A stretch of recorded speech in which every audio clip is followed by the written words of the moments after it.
தொகுதி மறுவரையறையை தமிழ்நாடு மக்களிடம் இருந்து அதிகாரத்தை பறித்துவிடும் என நாடாளுமன்ற எதிர்க்கட்சித் தலைவர் ராகுல் காந்தி தெரிவித்துள்ளார். செங்கல்பட்டு மாவட்டம் மாமல்லபுரத்தில் நடைபெற்ற தமிழ்நாடு காங்கிரஸ் மாவட்ட தலைவர்களுக்கான பயிற்சி முகாமில் நிறைவு நிகழ்ச்சியில் மக்களவை எதிர்க்கட்சித் தலைவர் ராகுல் காந்தி பங்கேற்றார். மாவட்ட தலைவர்களுடன் கட்சியின் எதிர்கால அரசியல் திட்டங்கள் மற்றும் தேர்தல் பணிகள் குறித்து ஆலோசனை நடத்திய அவர், தமிழகத்தில் காங்கிரஸ் வளர்ச்சிக்கு உட்கட்சி பூசல் தடையாக இருப்பதாக தெரிவித்தார்.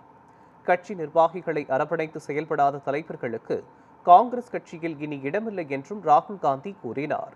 இதைத் தொடர்ந்து செய்தியாளர்களை சந்தித்த அவர், தொகுதி மறுவரையறை தமிழகத்தை கடுமையாக பாதிக்கும் என்றும் அதை அனைத்து கட்சிகளும் எதிர்க்க வேண்டும் என்றும் தெரிவித்தார்.